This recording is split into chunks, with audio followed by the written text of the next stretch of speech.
A very common concern, question, and or comment that comes up often on our channel is juice or fruit. It's an age-old dilemma that a lot of brewers go through all the time. And there are people that will tell you, you should never use juice, that's cheating, it's turbo cider and turbo something if you use that.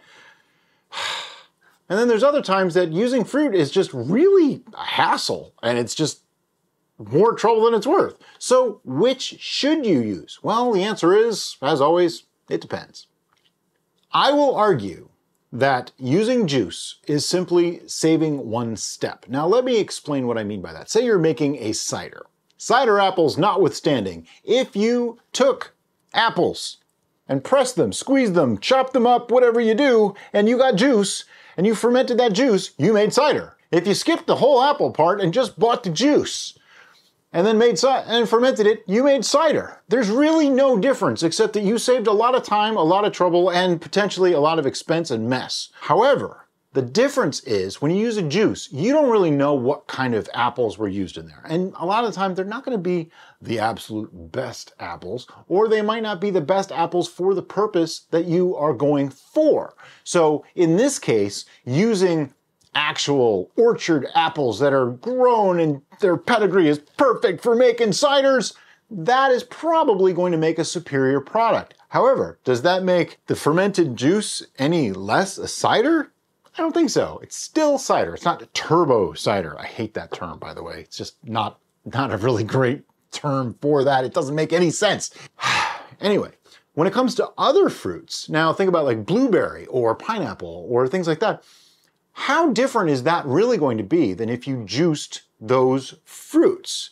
The main difference is you're not going to get as much of the nutrient quality of the fruit itself because you're not getting skins and seeds and pulp and things like that, but you're also not having to deal with all of the mess that comes with the skins and seeds and pulp.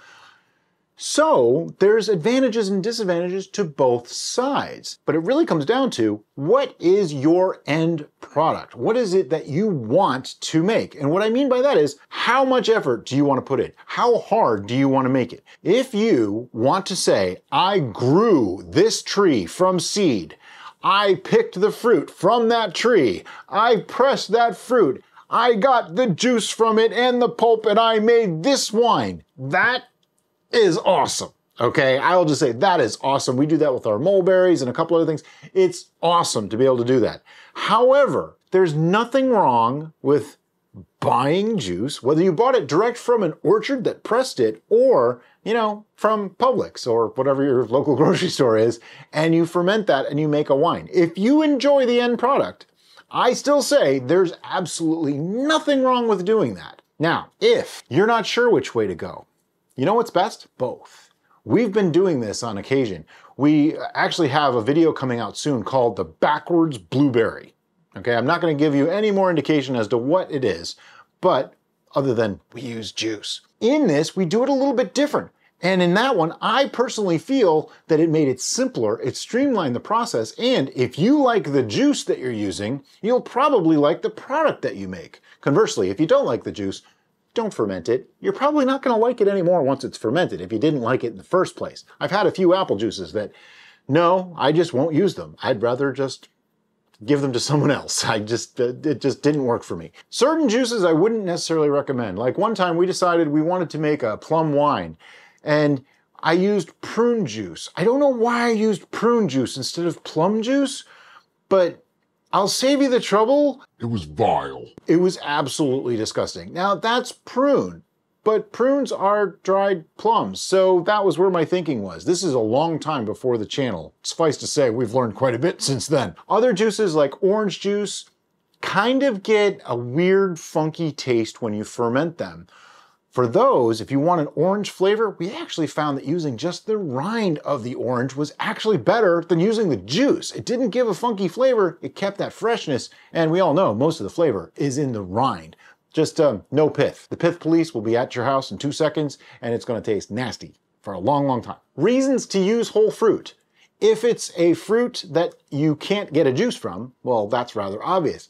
If it's a fruit that you want to use the whole fruit, meaning you want the skins, you want the stems and maybe even leaves and things like that, lemons come to mind. You can use a lot of the parts of a lemon tree, not just the lemon itself.